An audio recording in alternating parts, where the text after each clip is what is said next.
name's Jan Douglas. History of elastic taping and my personal experience in scar taping, and along the way, it hopefully explain the mechanical action of elastic tapes to support wound healing. If you've taken any kind of taping training previously, then you probably already know that it all goes back to Dr. Kenzo Kaze in the 1970s. He was experimenting with elastic tape for things like muscle recovery. In the 1990s, Ruth Coopey studied with Dr. Kaze and could immediately see how these techniques could be beneficial in lymphedema. I did my original taping course with Ruth in 2002, but it was actually the 2008 Summer Olympics that splashed brightly taped athletes across our screens. And since then, research on elastic tapes and new taping methods has really exploded.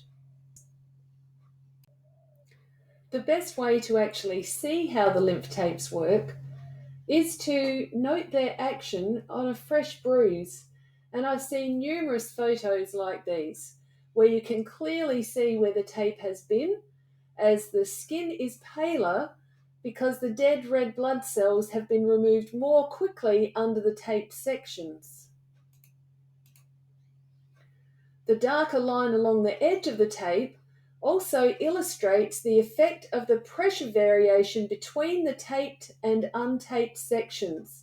So the taped sections are reducing the pressure under the skin, and this now pulls the tissue fluid and the macromolecules towards the tape. So lymph tapes create a similar mechanical action in the tissue as MLD, and so we anticipate many of the same effects in reducing edema and inflammation. And these last two, lymphangiogenesis and remodeling, really come into it when we start talking about taping and scar formation. And to understand how both MLD and elastic tapes have these effects, we really need to think of the interstitial lymphatic interface as a continuum. Tapering filaments connect the initial lymph vessels to the extracellular matrix, and any movement or pressure changes helps to open the gaps between the endothelial cells and allow for increased lymph formation. But Schwartz and Boardman also give us an insight into what is really driving lymphangiogenesis. There's been a lot of interest and research on vascular endothelial growth factors, and these are molecules that stimulate the growth of new blood and lymph vessels. And we know that they very strongly stimulate the growth of new blood vessels. But lymph vessels don't seem to respond as strongly to these VEGFs as the blood vessels do. What lymph vessels respond to is pressure changes and stress forces in the extracellular matrix.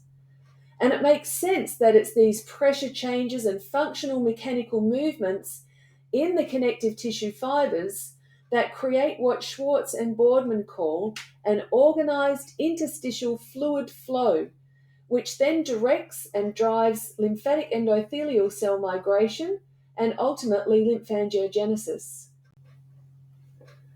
This paper by Berrueta and colleagues highlights the roles of gentle stretch and shear forces in the resolution of wounds and inflammation. And they measured the number of resolvins in the healing tissue. These are molecules associated with the later stages of wound healing. In a rat model, where an inflammatory lesion was inflicted under the skin, the rats who were gently stretched for 10 minutes twice a day had higher levels of resolvins after 2 weeks, indicating that those lesions were in a later stage of healing than the lesions in the unstretched rats. So the gentle movement of skin that's created by either MLD or lymph tapes should have similar effects in the connective tissue. And my ideal treatment always is to use MLD followed by lymph taping, which is actually supported by in the literature, where we generally find a combination of MLD and taping to be the most effective intervention. So how does this all relate to scar taping? Firstly, we can apply lymph tapes to support blood and lymph flow around a newly healing scar, as you see in the picture here, to reduce edema and to promote lymphangiogenesis. But we can also use scar tapes to reduce excess collagen formation and support functional remodeling of the mature collagen fibers.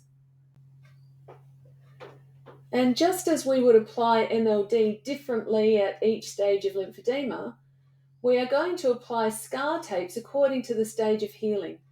And there are 4 main stages.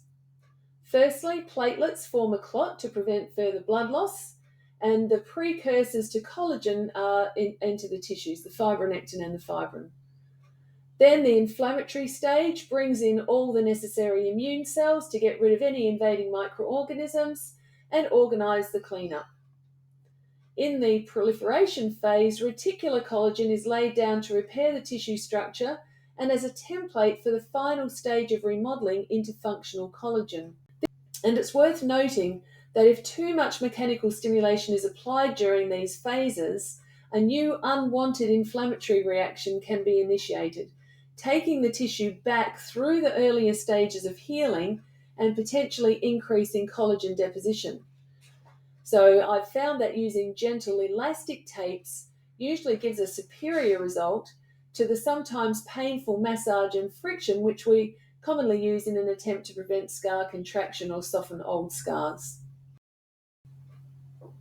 So the type of tape we apply will depend on the stage of healing. So in summary, elastic tapes can be applied in a variety of methods to improve lymph drainage, reduce mechanical stressors in healing tissue, assist in functional remodeling of scars, and reduce and remove collagen in old scars.